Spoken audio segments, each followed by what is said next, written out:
Once you're published, then I really think it's all about appearances. School and library appearances,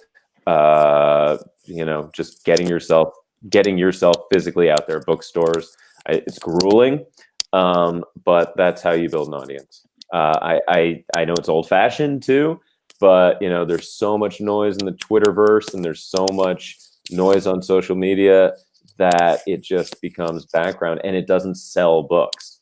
Because that's, at the end of the day, that's what you're doing. You're not trying to just, make a name for yourself. You're trying to sell books. So you can have those, 50,000, 100,000 Twitter followers, whatever it is. You get your royalty statement and you're only selling 5,000 copies. That's what the publisher is going to look at and say, we can't take on your next book. So that is, if I could, one huge piece of advice is just get yourself out there. What's the best way for an author to do that? Should they, once they have a contract in place or a book launch date, should they reach out to a publicist such as the wonderful Megan Beatty, or a different publicist who's available to get those set up for themselves? Should they be reaching out to schools directly themselves? What are the most successful strategies you've seen authors employ to get out there? I don't really know too much about how publicists work, to be honest, in this day and age. I've never, with apologies to Megan, because I've never worked with her. The ones that I have had clients work with have not, they've been maybe able to get some media events, perhaps, like maybe some radio shows and maybe some bookstore appearances. I don't feel like I've seen people get authors into the school and library community. Now, I could be totally wrong, and there could be people who are very good at that. So don't take my word for that, authors, please. But I think much more than that, you should be talking to the school and library marketing people at your publishing house, talking to them about how's the best way to go about this.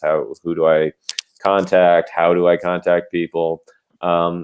And then, assuming you are already part of the children's book community, querying your author friends, looking into SCBWI, trying, just using your network to find out resources and find out the best way to set up appearances.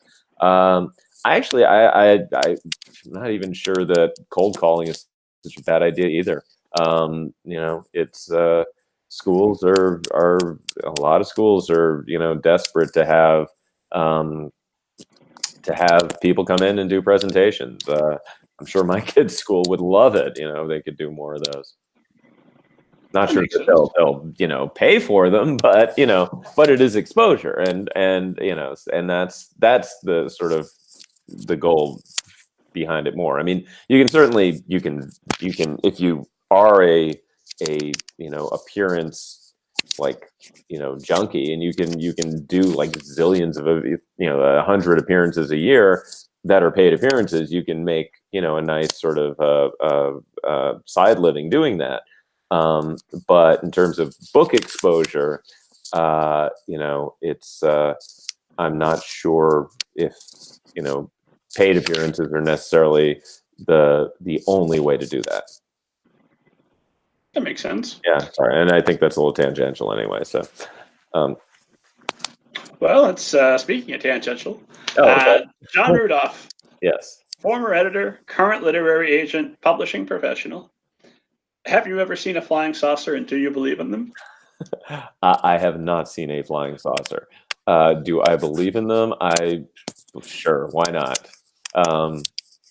But until I see one, I will be a skeptical believer. How about that? Fair enough. I would call myself a hopeful believer. Okay, sure. It's on my bucket list to see one before I go.